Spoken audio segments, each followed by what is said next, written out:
Good morning, Your Highness, Excellencies, friends and colleagues. I would like to thank you for the opportunity to be here today. It's also an honor to join forces with Educated Child, an organization led by a woman who is an amazing role model, a woman who has shown such relentless dedication to getting every child in school. This is such an exciting day for us because it marks the beginning of a new era in my home country, Colombia. Most of you may know me as an artist, as an entertainer, and that's indeed my calling and what I've been doing since I was 13 years old. But I never would have imagined when I started out that my work as an artist would end up being the vehicle for me to serve my greater purpose in life of working towards eradicating poverty through the power of education. As a Colombian citizen, inequality is a concept that sadly one becomes very familiar with at a very young age. It's a country like many others in Latin America where a few have a lot have almost nothing, and where if you're born poor, you will almost certainly die poor, and where people don't access equal opportunities. And because of that, generation after generation after generation live trapped in the same vicious cycle fed by prejudice and inaction. Growing up in my country when I was around 8 years old, I remember I saw kids my age who, instead of being in school, were already working in the streets, were barefoot in the park, kids like me, whose reality was completely different than mine, only because of the circumstances into which they were born.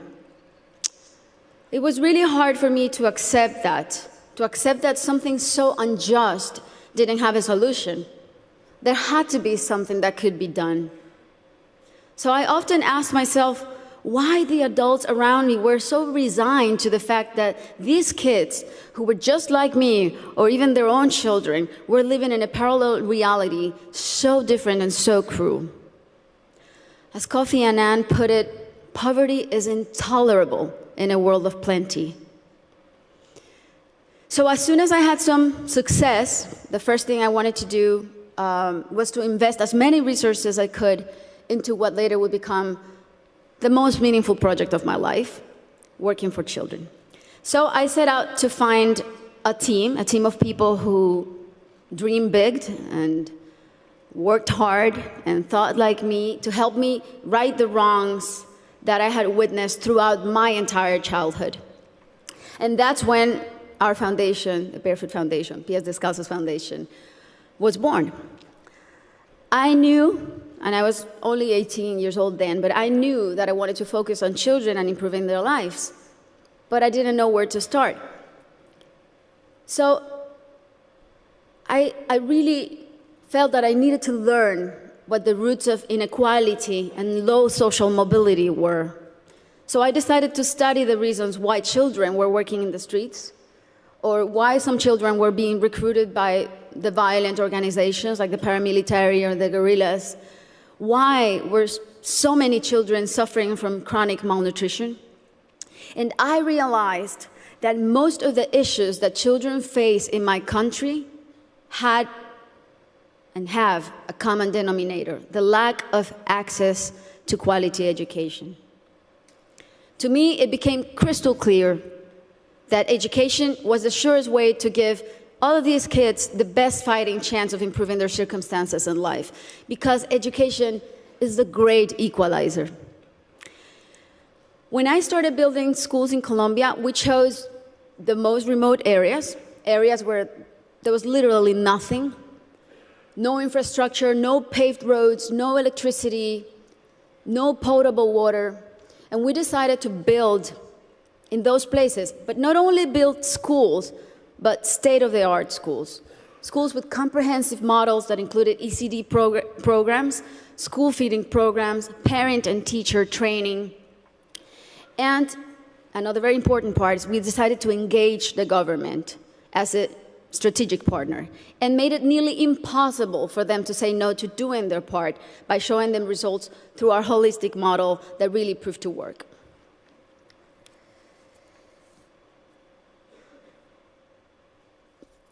We noticed that as soon as a school is built in those places, everything is transformed.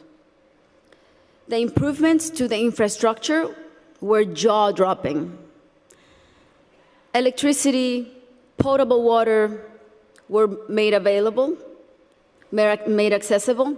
Roads were paved. Malnutrition plummeted. But the best part of all is the academic results. The kids really responded academically. And now those kids who could have been recruited by the guerrillas or paramilitaries, or that could have had a completely different outcomes for their lives, they're now on their way to the university and thriving in their communities. Some of them are athletes, some of them are professionals.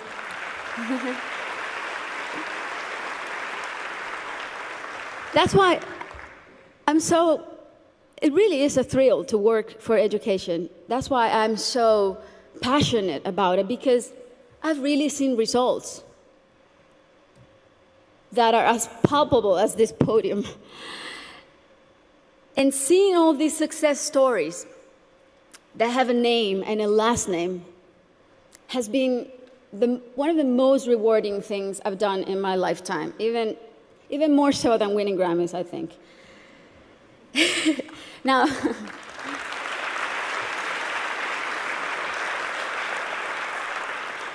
that said, our work is far from being done. Many developing countries are still rife with inequality and internal conflict, and there are a lot of kids who still need to be reached. History is not only the past. History is made every day in the present. And what matters now is how we go forward and how we fix what's wrong. And that is the real challenge. This is the goal of the SDGs and what people like Her Highness and myself and so many more of you who are adamant about achieving are here for. Facts don't lie, and numbers show what an incredible return on investment a quality education provides. For instance, if all students in low-income countries left primary school with basic reading skills, 171 million people could be lifted out of poverty. Systemic change often begins from the bottom up rather than the top down. The government must take responsibility, and we should all put as much pressure as we possibly can, but the rest of all, the civil society, should also do their part. What we have discovered, both at Pies Descalzos and Educated Child, is that many times only one single barrier to entry, such as no access to transportation or basic needs like a functioning bathroom, can prevent a kid from attending school or even put them at risk of dropping out. Sometimes all it takes to change a child's life is the security of a hot meal in school or the ease of being able to hop on a bus that will leave you safely at your classroom's door. It's as simple as that. And these are simple interventions, and they don't cost a lot. The biggest effort really is in mapping the communities, in going door to door, searching for the out-of-school children, talking to the parents, talking to their families. Giving a name and putting a story behind these children is the first step to start rewriting their story.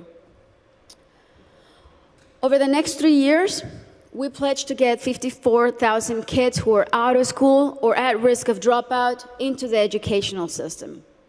Ultimately, more than 295,000 people will benefit from this project, including children, teachers, families, and community members. New schools and classrooms will be built. School kits and uniforms will be distributed. Children will be enrolled in school, feeding and transportation programs. Teachers will be trained in strategies and in how to identify those students who are at risk so they can receive psychosocial support. And we are extremely confident that this partnership is only the beginning and will be the model to replicate throughout my country until not a single child is out of school. This is our responsibility. Thank you. This is our responsibility to our children and our debt to fulfill for the generations to come. Thank you very much.